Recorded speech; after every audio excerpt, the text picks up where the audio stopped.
So I had to pray to be able to read from the heart. And when I did that, I understood things, and certain stories stuck out with me more than others. And let me ask you, is that no matter what anybody says, we should take it for confirmation of the Holy Ghost? I've called out a bishop once because he gave some really bad advice. And I said, well, I prayed about it and you're actually wrong. And the following week I proved him wrong. And he then apologized. I was angry. I was disappointed. I was hurt. And so like I didn't want to pray, and I couldn't find things that I was grateful for. And if you can't get to that first step of gratitude, you're doomed. You're completely doomed. Welcome into another Key of David podcast here on Zion Media. I am joined by Trevor the Key Keys and David the Lion Douglas. He's a little backed up right now. We have got to get him editing videos. We got a ton of videos in the queue, and so he's not going to be joining us. We are joined by Fabrizio Poli, again from Preston, England. And hey, he might be joining us a little more here over in the U.S. So we're excited that may be something that happens. Maybe not. Who knows? But he's got some things going on here in the U.S. that are pretty cool with aviation. And we've had him on several other times. So Fabrizio, welcome to the show. And we have a presentation that I want to jump right into. Yeah, so let's go straight in, and we can talk about the visit to Missouri as well while we go along. But today we're going to talk about the heart. Now, this is an interesting subject.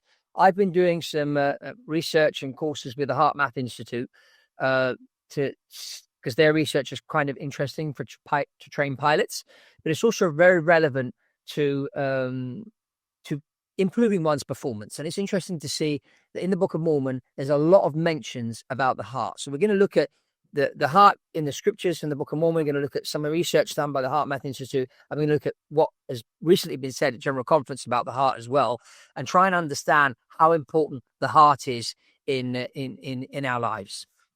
So if we go to slide number 2. So in the Book of Mormon, heart is mentioned 700 times. That's very interesting.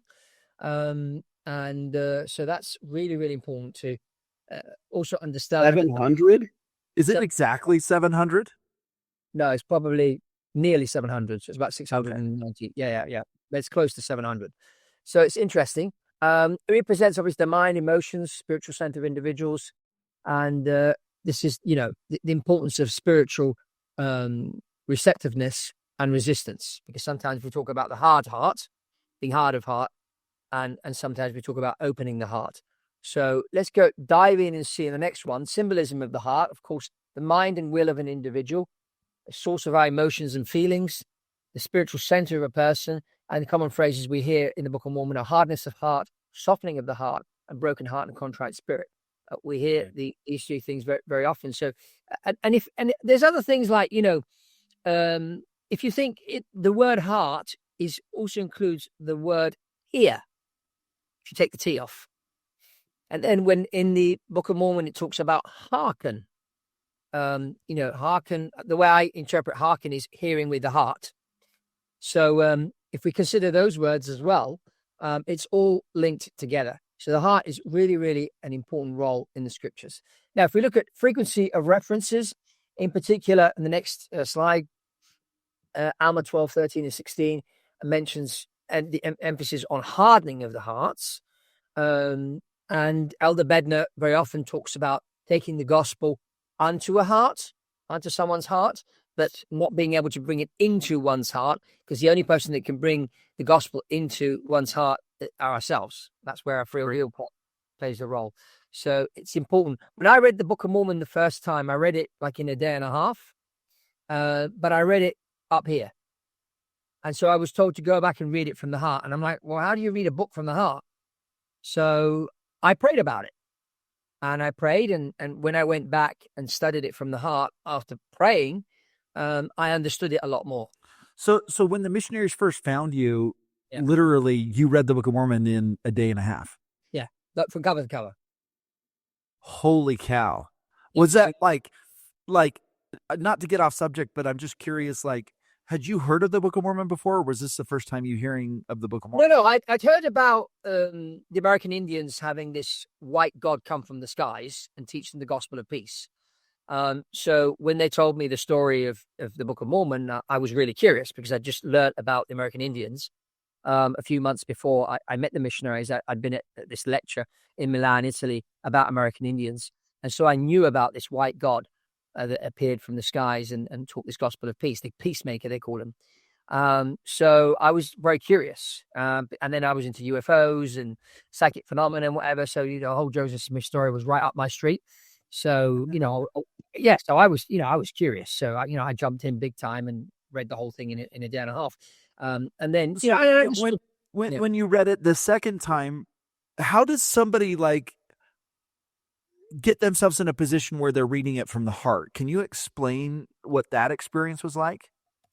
Well, let's put it this way. When I read it the second time, there were 2 or 3 stories that sort of hit me, but I could feel there was a feeling there. There was more of a connection, which I didn't get when I read it from the mind. So how that happened, I honestly don't know. Is all I know that I had to pray because I had no idea how to read from the heart. No one had ever taught me to read from the heart. I thought you read with your mind. So I had to pray to be able to read from the heart. And when I did that, I understood things, and certain stories stuck out with me more than others. And in particular, it was Alma 34 when he talks about the seed. That part was the part which when it's talking about the seed and you nurture that seed and it grows, and you have to put experiment upon my word. That really, really did. I mean, that was like putting a seed in my heart, and it started to grow instantly. And in fact, it was interesting because that evening I was driving home from work, and I had this whole idea of planting a seed, not having read Alma. Then I got home and I prayed because the missionaries told me to pray, and I opened the Book of Mormon at random, and I went straight to that point, and it started talking about the seed and planting the seed. I thought, wait a minute, I just thinking about this in the car on my way home. So it was just, and we all know that was by divine design. I didn't open the Book of Mormon on that page by chance. I have a friend who 3 Sundays ago, she told me that she didn't believe in God. And I was kind of taken back because we'd had conversations prior to that. And she was asking me but how do you know that your feelings aren't just your feelings and confirmation bias? And I said, oh, you know, if you have this experience, And I told her, I said, there's a promise in the scriptures. And by the way, this is Catholic, not LDS person, born Catholic. Okay. Yeah. And I said, there's a promise in the scriptures that you can get an answer. And she's like, there is. And I was careful to not say Book of Mormon because I didn't want there to be more bias, just another layer of bias in between her belief. And I copied and pasted the Moroni 10:3-5, omitted the Moroni part, just sent over the scripture. And I said, are you willing to test it? And she's like, yeah, I'm willing to test it. And I said, here's the deal. You have to go into this with an open heart. I wasn't even thinking of that. I said, and she's like, what do you mean by that? I said, you have to go into it with real, true intent to seek and find, not to prove it wrong, but to actually go in. And Fab, what I did was I took Alma 32, and I scrubbed out the Alma part. I put it in a PDF, and I sent it over to her. And then I gave her the 1035 promise and, one from DNC that talks about studying it out in your mind. Sent it over, and 45 minutes later, I get a text message back, and she goes, where is this scripture from? I didn't know, was that a good thing or a bad thing? And I was like, I was just going to say it's from the scriptures, and finally I'm like, no, I'll just own it. I said, it's from the book of Alma, from the Book of Mormon. And she texts back, it's beautiful. And she had an incredible experience that I'll talk about later, but it goes to that heart, right? That openness of heart and just being willing to do it with true intent. Yeah, and that's the power of the Book of Mormon. I mean, we all know, one of the interesting, if you just go to the next slide, one of the interesting things about the Book of Mormon is, and they don't tell you this about the Bible, they say you need to, read from the heart. When you have a pure heart with real intent, sincere heart and real intent, as it says in Moroni 3:5, that's the key. The only way to know about the Book of Mormon is true is to pray. And we are invited to pray and ask God directly. And like everything in the gospel, we ask God directly so we can receive personal revelation and know for ourselves if something is right or wrong. And let me ask you, is that no matter what anybody says, we should take it for confirmation of the Holy Ghost, whether it's our leaders, anybody out there, we should take. I mean, I've called out a bishop once because he gave some really bad advice. And I said, well, I prayed about it and you're actually wrong. And the following week I proved him wrong. And he then apologized. So, at the end of the day, it's important that when a leader says something to us, that we know for ourselves if that's right or wrong, because sometimes leaders make mistakes. And so it's important for us because sometimes our mind gets in the middle of things. Sometimes our emotions gets in the middle of things, or both. And so you've got our mind, you've got our emotions, and then you've got the spirit. And so it's important for us to sort of understand, when the spirit's speaking to us and when it's the other two. So, and that can be challenging at times. So, but, in the Book of Mormon, high frequency of heart references, emphasis on hardened hearts, and concepts of mighty change of heart. These are things that we read throughout the Book of Mormon. When we read about these people, when they had hard hearts or when they had a mighty change of heart, think of Alma the Younger. He went really rogue. And then he had... Anytime I hear mighty change of heart, I instantly think of Alma the Younger, Sons of Mosiah. Yeah. Yeah. Anytime I hear it, I get worried that I have a hard heart. I like question. I'm like, have I experienced this? Have I softened this guy up enough? Yeah, let's go to the next slide because we get into. You may have heard, certainly, Shane, you must have read some of Braden's books. I've watched Greg Braden. I've seen him. I actually really like him. He's on Gaia. You ever watch Gaia? Yep. Yeah. He's got tons of content on Gaia. Yeah, and he does a lot of studies on the scriptures and various other books, apocryphae books, and that he talks about. The Book of Thomas is one of his favorites, and he has done a lot of research on the heart, and he's worked with the HeartMath Institute. And he says the heart is like a brain. In fact, the heart sends more signals to the brain than the brain to the heart, 5,000 times more. So that shows you how important the heart is. If we go to the next slide, we start getting into what the HeartMath Institute. The HeartMath Institute is a non-profit. They've been around for over 25 years. They've done a lot of research on heart-brain coherence. And they've done work with doctors and nurses and athletes to help them perform at their best.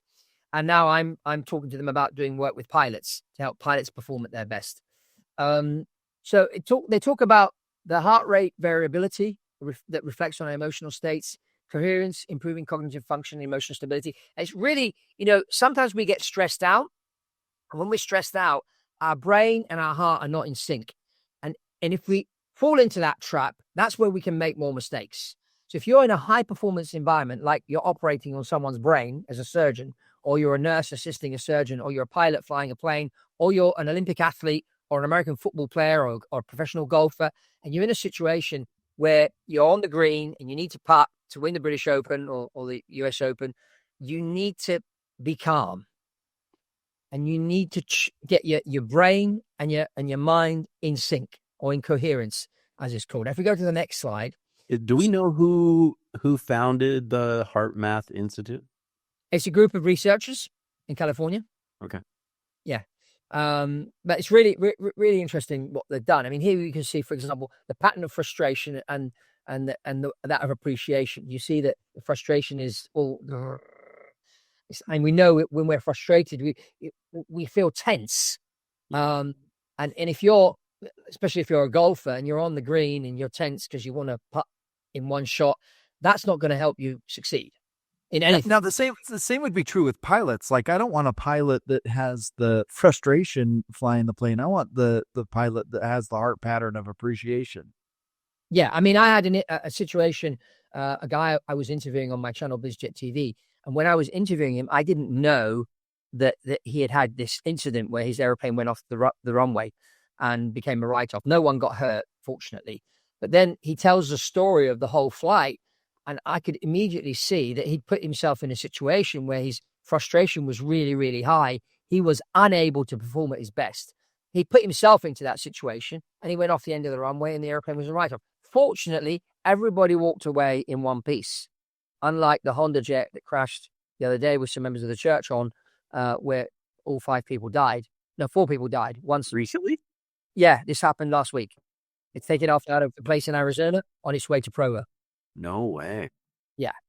I like So- on the jet too. Yeah, but it's had a lot of incidents. Has it? Yeah, it has. Not so much for fault of the airplane, but anyway. So if we go to the next slide, heart feeling. Now, our feelings are important. So, we have to have a positive feeling. When President Nelson talks to us about the importance of gratitude, what gratitude does to us, it puts us into a positive feeling or positive vibration. It calms us down if we're grateful. If we're stressed out because things aren't happening in our life, stop a minute and think about the things that you are grateful for. And as you do that, you will find that you will calm down. Your breathing will slow down. And that's how you start to put your brain and your heart into coherence by doing that kind of exercise and slow down your breathing and that.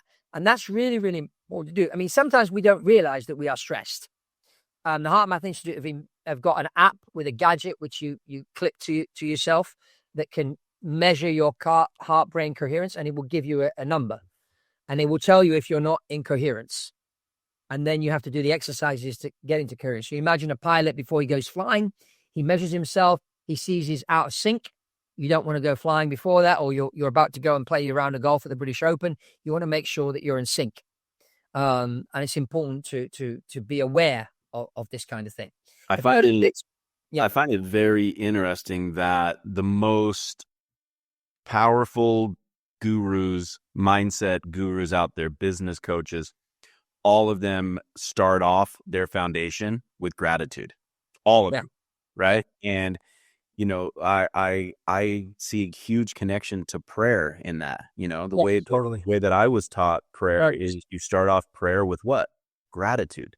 Yeah. It's the very first thing you do. And thankfulness. When I went through my divorce, I was depressed for a year and a half. And I prayed less than I ever prayed. It's probably when I needed to pray more. I couldn't find gratitude. I couldn't reach it. I was angry. I was disappointed. I was hurt. And so like I didn't want to pray, and I couldn't find things that I was grateful for. Although I had so many things surrounding me, I just couldn't get that first step. And if you can't get to that first step of gratitude, you're doomed. You're completely doomed. Yeah. So let's go to the next slide about heart focus. It talks about breathing from the heart. So try and breathe from the heart instead of breathing from either your mouth or from your stomach, which a lot of people are doing. Whoever sings, they usually teach you to breathe from down here. Some people breathe from here. Some people breathe from here. Or it's talking about breathing from the heart. And this is an interesting exercise which helps to calm you down. In the next slide, we talk more about this coherence between the brain and the heart. And this is another important thing, what it does. It really does calm you down. And that's really, really the key here in order to have that, because peak performance happens. And this is what the HeartMath Institute have been doing, measuring peak performance. How is it that some people manage to peak perform better than others? And it's that calmness factor, which is really, really important. And that's why the environment around you is important. As an athlete, you have to have, you see this in some of the soccer players that have all these relationships that go out the window and all these, nice models after them and whatever. And you see on the field then, that their performance isn't there because their private life is a bit of a mess. And so we need to have an environment around us to allow us to create that heart-brain coherence. And so that's another important element. Look at the health benefits on this. Lower blood pressure, reduced anxiety, saw cortisol, reduced cortisol levels, sleep quality. All of these things, if you've got an issue with your heart, I just find it very interesting that, it's almost like metaphysically thinking about your heart, but at the exact same time, it's physical elements of the heart. Yeah. Well, I mean, everything is in the heart. And that's the thing that we need to understand, our emotions and everything. I mean, you can eat all the healthy food in the world. If you've got issues in your heart emotionally, either stuff that's happened to you or even ancestral. There's certain situations that we live. I mean, I just discovered recently, for example, I had both my father and my uncle died at the age of 66. And I just discovered recently that men whose father was who was a prisoner of war die a lot younger than others. And my Italian grandfather was a prisoner of war in Germany for a number of years, and he never used to talk about it. And incidentally, his two sons, not his daughter lived till she was 82, but his two sons both died at 66. What's the correlation? I don't know. It's interesting. I mean, obviously, you're shut in prison with the Germans, the Nazis during World War II. It probably was not a very nice experience. And because my grandfather didn't talk much about it, those locked emotions, he probably transmitted that to his children, to his boys. Wow. And because it's men that go to war most of the time, or at least back then, that's how that was put onto them. They inherited those issues. Yeah, so it's interesting to learn about this. So we need to not only clear ourselves of problems that we've had. That's why when you're doing your family history and you're looking at your ancestors and you're discovering their stories, think they may have some trauma that's come onto you. You need to liberate yourself and them of that trauma, because when you liberate yourself, you automatically liberate them too. So that's an interesting thing. And it was actually Ali Douzette's book about generational healing. Yeah, it was her book that where I read about this. So shout out to Ali Douzette. That was very interesting. If we go to the next slide, now we talk about building Zion, the city of Enoch, and we're often told that there's love, righteousness in this city, but we're also told that Zion needs to be in our hearts, and that's where it all starts. If we want to build Zion, we need to build it. So knowing more and being more aware of our heart and how important the important role that our heart plays in our lives in general, not only for our minds, but our health, for our spirituality, for everything. Because in the Book of Mormon, it's mentioned almost 700 times. So there's something important there regarding the heart. And we need to sort of be aware of this. So if we go to the next slide. Before I do, it reminds me of this slide right here, because we're supposed to be one, right? So in other words, we're supposed to be synced up on this frequency, right? All of us. Ourselves, inside ourselves, we need to be synced. Yeah. And then we need to be synced with those around us. Exactly. We're told, no contentions or disputations in the next slide. It's one of the elements of a Zion society. We read about this in 4th Nephi. It says immediately, no contentions or disputations. So, because what happens when you have a contention or disputation with somebody, you get all uptight. And so you're no longer brain, heart coherent. You're out of sync. And when you're out of sync, you're unable to perform at your best. So we all want to perform at our best. So, creating contention, having an argument with somebody, it's not going to help you and it's not going to help them. So we need to go back to that tuning in and that synchronization in ourselves if we want to try and achieve that with somebody else. So let's synchronize ourselves first and then discuss things with the other person. And isn't it interesting how you hear, we're on the same wavelength, or I want to be on the same wavelength. It goes back to that exact same vibe going. Yeah, it's a wavelength. Yeah. And then when you are in sync, your brain your heart emits a lot of electrical pulses, more than your brain. So if you are in sync, the people near you are going to feel it. They're going to have that feeling. And if they feel that you are at peace and you're sending peace and love to them, they're probably going to listen more and probably be more open. So now we're almost getting into sync, as you said, Trevor, on the same wavelength. Yeah. That really is the key. Now, unity and righteousness, of course, we talked about that. And the next slide, transformation through faith. Faith is an important element. Being kind, That's another element. If we go to the next one, legacy of love and unity, and service, of course, love, unity, and service. That's another important thing. And then let's get into President Nelson and what he has said about the heart. Now, interestingly enough, President Nelson is a heart surgeon. Isn't that interesting that we're talking about this? And isn't it interesting that a lot of this research from the HeartMath Institute, stuff that Greg Braden's been doing, Dr. Joe Dispenza is another one that heavily talks about the brain and the heart coherence. All this is. I love Dispenza, by the way. I am a huge Dispenza fan. Yeah. Now, all this is coming out now when the president of the church is a heart surgeon. Now, isn't that an interesting coincidence? Or maybe is it by divine design? Now, President Nelson, since he has been the prophet, the term heart has been mentioned multiple times, of course. The concept of heart also appears in broader themes within his talks, such as integrity, faith, service. He encourages members to align their actions with the desires of their hearts, emphasizing that true discipleship involves a heartfelt commitment to God and his teachings.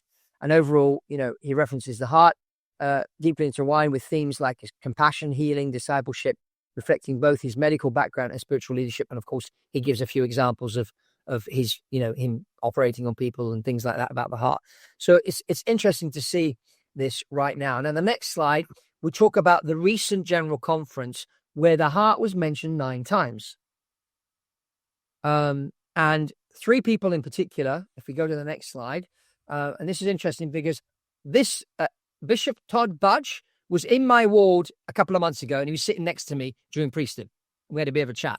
I thought it was interesting that I would end up pulling up his talk here. Now, Shane, you want to read this about Bishop Todd Budge? Yes, it says, in his address titled Seek Him with All Your Heart, Bishop Budge emphasized the need for sincere devotion and effort in seeking God. He encouraged attendees to follow Christ's example of communion with God and to dedicate their hearts fully to Him. This message highlighted the importance of a heartfelt approach to faith and spirituality, suggesting that true discipleship requires more than superficial engagement. Powerful. Yeah. I've been there with the superficial engagement where I'm just checking boxes. Oh, same here. Yeah, I think we've all been there. But connecting with someone, as it says, a heartfelt approach. So my question is, well, how do I approach someone from a heartfelt manner? No, we need to genuinely care and genuinely want to help people. Because there's a lot of people in need around us. And sometimes we don't realize, especially being men, we're not very good at that. Women are a lot better at that at this than men are. So, there's a lot we can learn. But it's interesting at General Conference, this was mentioned. We go to the next slide, we see the next talk, which is Elder Stevenson. Trevor, you want to read this one? Yeah. While not directly focused on the heart, Elder Stevenson talk about days never to be forgotten, included themes of love and service, which are often linked to the condition of one's heart in spiritual contexts. He spoke about the joy that comes from serving others and how such acts reflect a loving heart aligned with Christ's teachings. Yeah. So Christ's teachings help us to have this loving heart. So another talk emphasizing the heart. And then we get to President Holland. Now, President Holland's an interesting, very interesting situation with him because he recently was in hospital and it looked like he was going to die. And then suddenly he got better.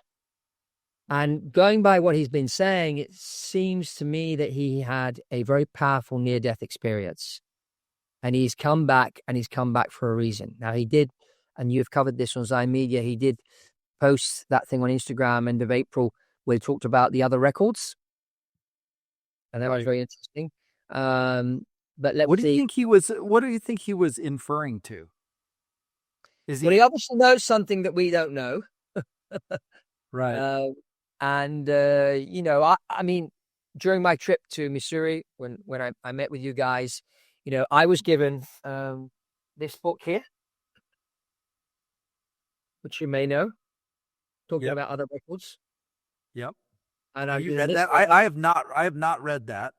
Well, I've got two of them, this and another one, and apparently there's 5 books. I've had a little skim in it. Interesting. I mean, I'm reading the Menho Records. I've got a card copy of it, but I've also got myself a copy of the complete Book of Apocryphy.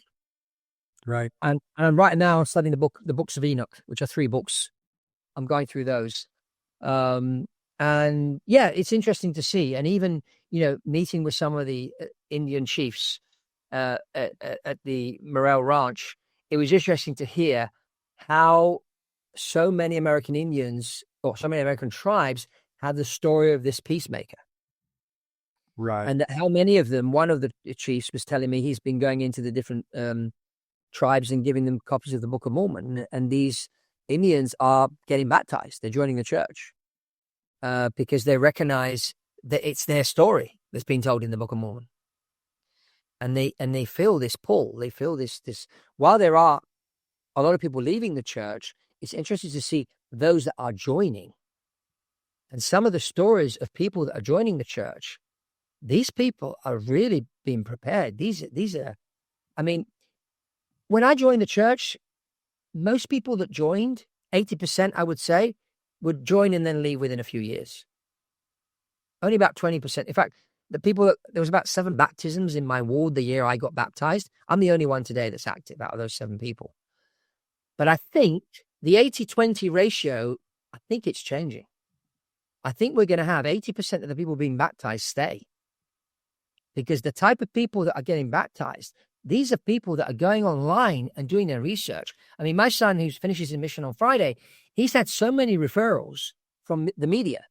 And they've sat down, they've met with them, and he's coming home having done 14 baptisms, which is pretty good. But my other son did 10, but he was out during COVID. But it's interesting to hear the stories of these people. These are people that are really ready. They've been doing their own research, and then they found the church. You interviewed a gentleman the other day on Zion Media who joined the church last March. He was an evangelical guy. Yeah. Yeah, that's a powerful story. And there's a lot of stories like that happening. I mean, I met this couple during COVID. Sylvia and I were working in the temple. We were there to help for live ordinances. And this couple came to have their endowment and to be sealed. And they had found the Book of Mormon because they went to the Book of Mormon show in Manchester. Oh, really? Have you seen it yourself? No, I haven't seen it because we've been told it's a bit, so I haven't been to see it. But what happened is they read about the Book of Mormon in the program. When they came out the theater, the missionaries were outside and inviting people to accept the Book of Mormon, saying, now you've seen the show, why don't you read the book? Right. So they read the book, they talked to the missionaries, they went with the missionaries. Within a month, they got baptized. But they had been driven to go to the show because they were researching. They wanted to know. So, there's the Book of Mormon show. Let's go and find out about this. This is something interesting. We're looking for a church to join. Let's go and investigate this one. And then they join the church. These are people that are searching. I mean, it took me 14 years to find the gospel. I was searching, reading, going to different churches, talking to people, going to conferences. You name it, I was on the hunt for the truth. And when I was told, don't believe what we're telling you, the missionary said, but pray and ask God directly. I said, at last, someone that makes some sense. Ask the big boss, ask God. And that's how I had my I started to study from the heart and pray, because prayer wasn't part of really what I was doing. I was reading, talking to people, listening to what people had to say, but no one had really told me, well, what have you asked God? Oh, actually, that makes sense. If anybody's going to know if the truth is here, he would be the one to ask. So, that's interesting. But let's see what President Holland said. Shane, you want to read this one? Yes. President Jeffrey R. Holland said in his talk about the divine DNA of Jesus Christ, President Holland discussed how understanding Christ's nature can transform our hearts and lives. He encouraged members to cultivate a heart that mirrors Christ's love and compassion, reinforcing the idea that our spiritual condition is deeply connected to our emotional and moral choices. Yeah, so let me talk directly to those that are watching that are having some doubts, okay? And they've been going on the internet and they've been watching all these other podcasts out there that talk badly about the church, mostly made from people that are no longer members, and they're profiting on all this thing. Mormon You- stories. Well, I'm not going to name any of them, but there are a few out there. Have you prayed? Have you spoken to God instead of Google? God's the one you need to talk to. And then you need to feel in your heart what's right and what's wrong. Stop trying to do this with your head and with your fingers going to Google or asking Siri to, find you this, find you that, the other. I'll go down as what I call the Joseph Smith route. Joseph Smith lived a few hundred years ago. He's no longer living today. Already today, there's a lot of fake news about people that are living. And they try to defend themselves and whatnot. But, all sorts of things happen to people today that are living. Right. False things are said about them. So, let's look at what the church is doing. Someone said to me once, and I think that's right. If you really want to know how the church works and how the church can really help people, go and visit a ward. Now, I was called a few weeks ago as ward executive secretary. So I'm in all the bishopric meetings.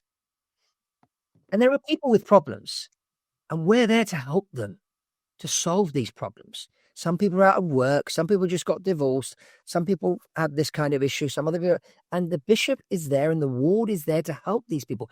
And that's what we do. When the fast offering money comes in and someone hasn't got any money for food, the Relief Society president gets given £200 and she goes to the supermarket and she buys the food for this person. If someone's out of work, we try and help them find a job. It's all very practical stuff, but we reach out with love, and this stuff happens at ward level. So put Joseph Smith to one side. Why are these people giving up their time? They're not paid to do this. I'm not paid to sit hours every week in meetings and keep organizing appointments for bishop and his counselors and stuff like that. I don't get paid to do that. Why do I do it?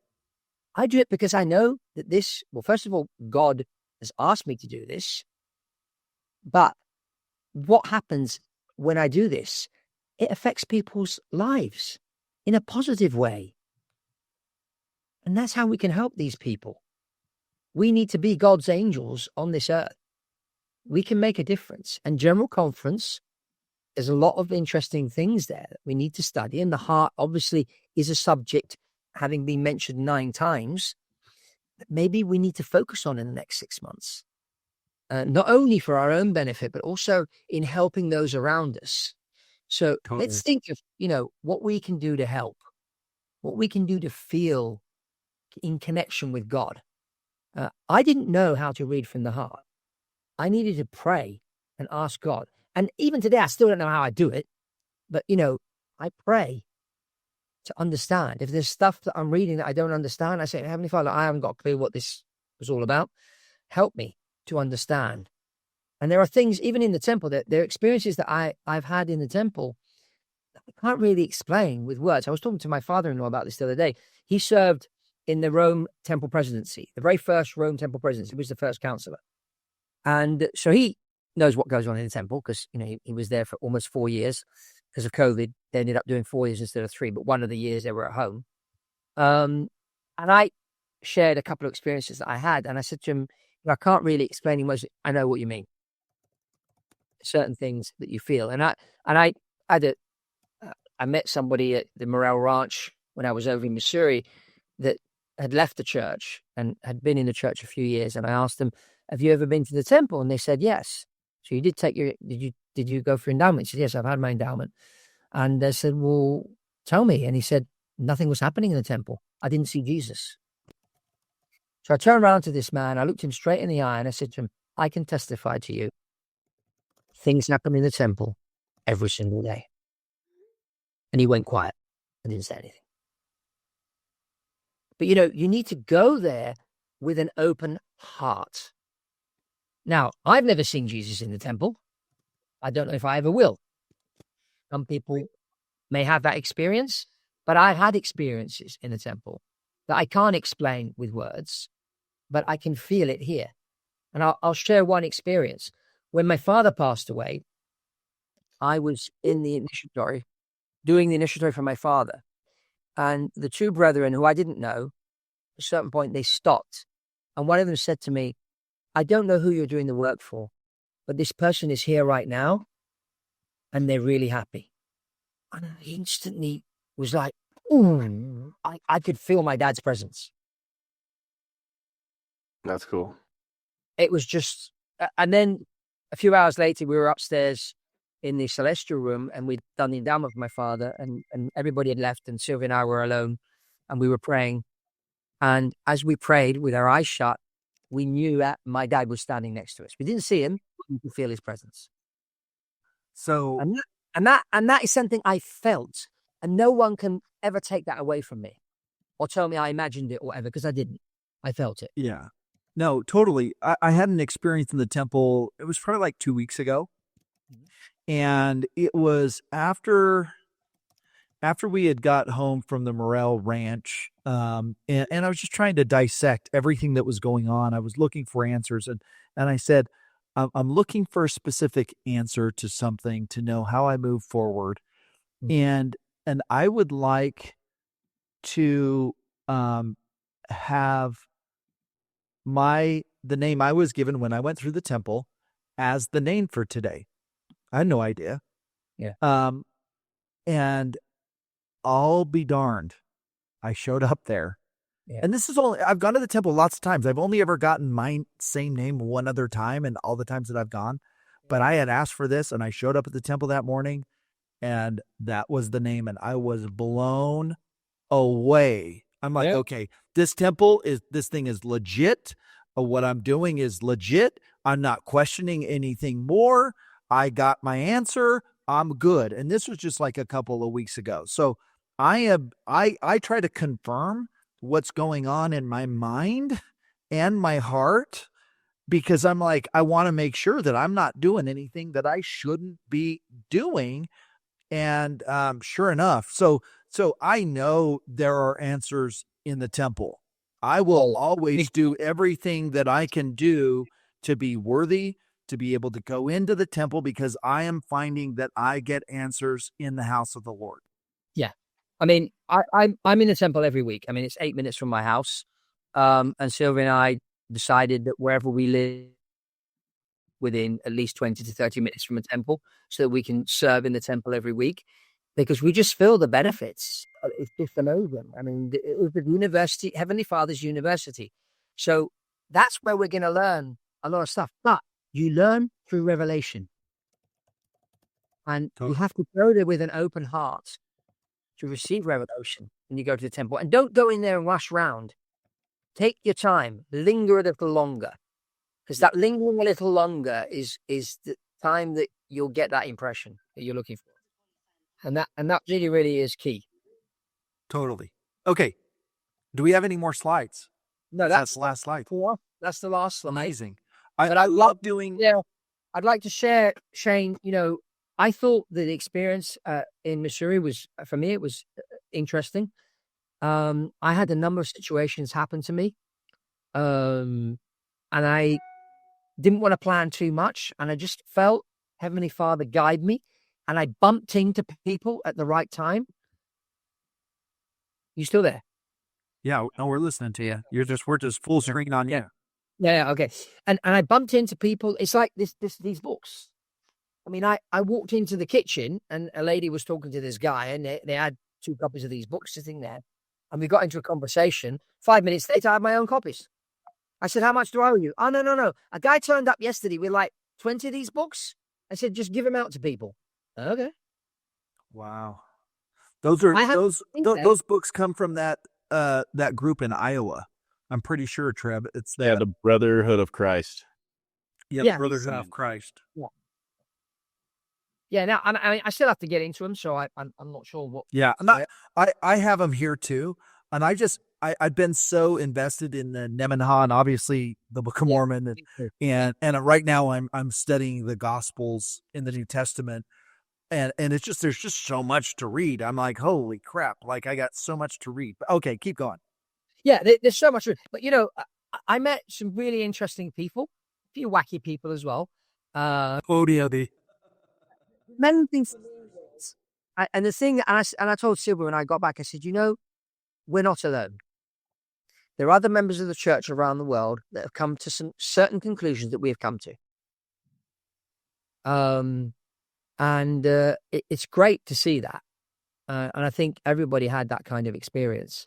I mean, to see these American Indians joining the church, and even to meet those. I mean, you, Jane, introduced me to one of the apostles of the Reorganized Church of Latter-day Saints. Really nice guy. He's an apostle. The Nodge one or Patrick McKay? I met both. Both of them, yeah. I had a chat with both of them. Very Great nice guys, great guys. They love the Lord. They're Christ-like in every sense. Like I totally, those guys are awesome, and I'm so grateful that they were willing to take time out of their schedule to come and speak. And personally, the talk that had the greatest impact. Nothing against you, Fab, but we talk all the time. Patrick McKay's talk at that event was so to the point, spot on, and about unity and coming together. So yeah, because at the end of the day, I used to think that everybody had to join the church before Jesus returned. And a lot of other members of the church think that way. Then gradually, as I progressed along the covenant pathway, I came to realize that, and this trip to Missouri confirmed that to me. It's at the end of the day, as long as people know about Jesus and accept him, when Jesus returns, he'll put everything straight. Everybody will be under one church. It will be his church. So, yes, I get we've got the authority, we've got the temple, we can do the work for the ancestors and all that good stuff. But there's a lot of good Christian people in the world. And totally. And you think that they're not going to go to heaven? They will. Yeah. And if they die today, someone in their descendants will take their work to the temple.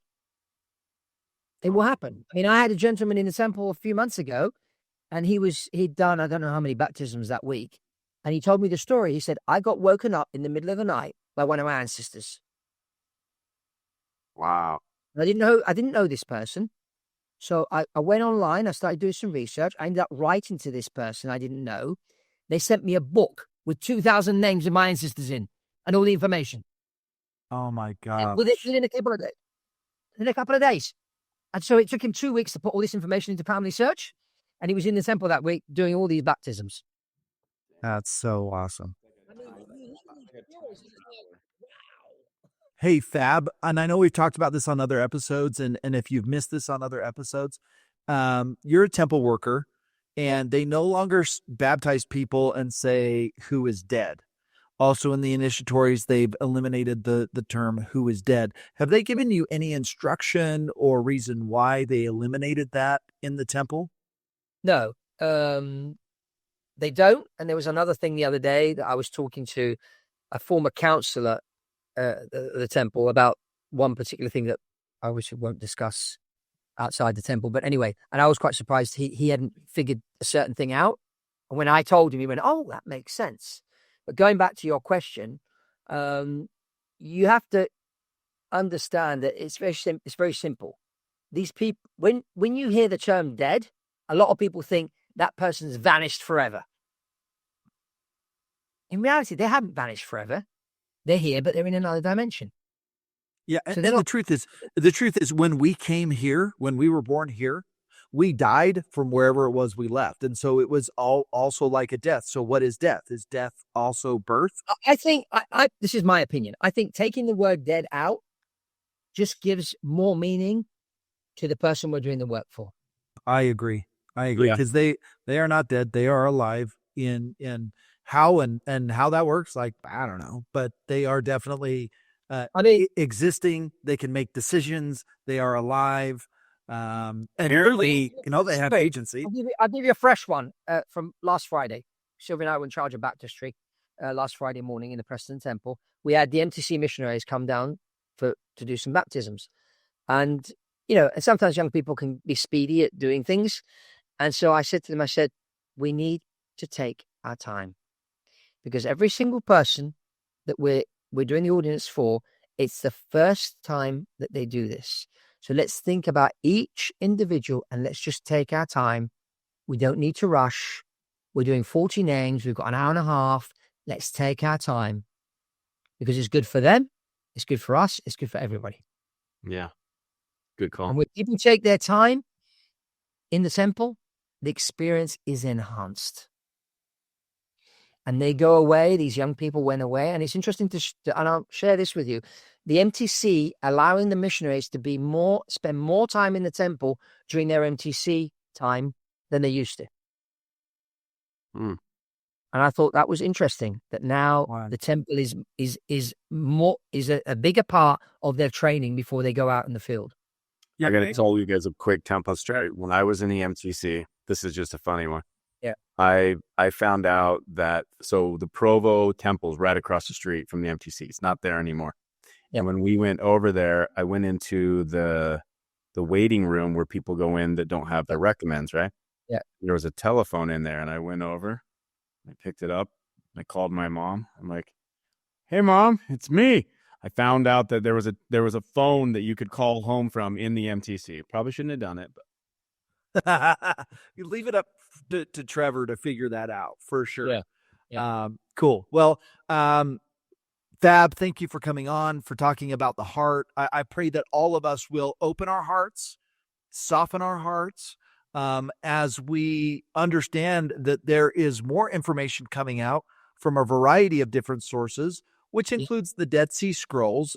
And we got to be open that they're going to come from a variety of places. They could come from the Native Americans. They could come from our prophets and apostles, and they could come from some random person who sends you an email. And it's our job to just read it, use the Holy Ghost as our guide, as our Urim and Thummim, to detect truth from error. Shane, I mean, just to add to what you're saying, there's so many in the last 12 months. How many golden plates have been discovered in caves around the world? They're coming like red wagon.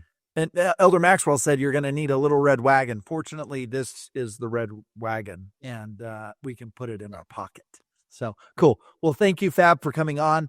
Love having you on our program. You're one of our most popular guests. You have such great insights, especially, viewing things from the lens of somebody who has found the restored gospel of Jesus Christ and is so appreciative for it. So thank you again for tuning in. For myself, I'm Shane Baldwin. For Trevor the Key Keys, thank you for tuning in to Zion Media. Remember to like and subscribe this video. Listen, share it. The more you like it, the more it helps the algorithm. We are being shadow banned right now for whatever reason, and maybe I shouldn't even say that, because of our conspiratorial episode that we did. So we need a banger to go out there to reset the algorithm. So share this video. Let's get this video to 20,000, 30,000, 40,000 views so we can come out from the hole that we've been in. Again, thank you for tuning in, and we'll see you guys all next time.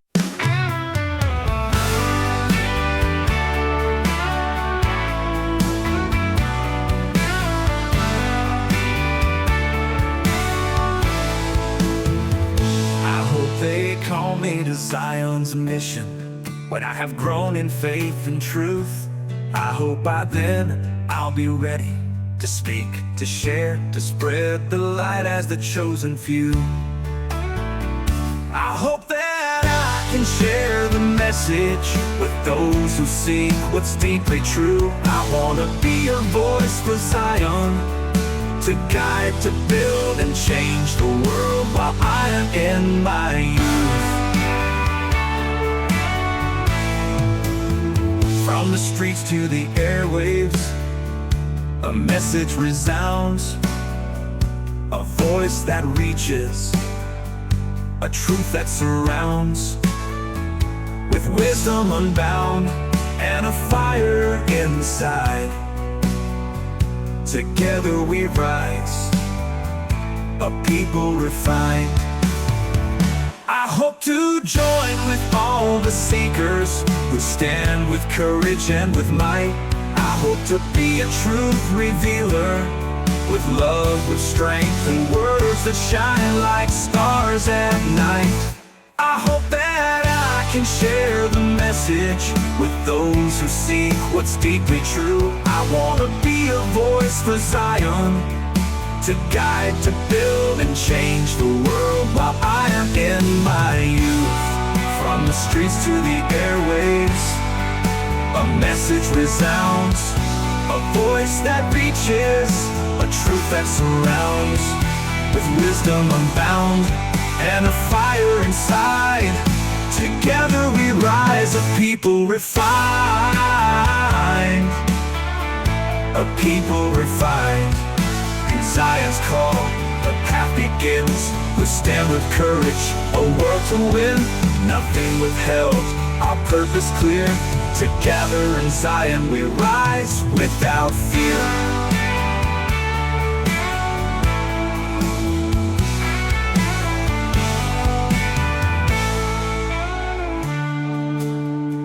In Zion's call, the path begins.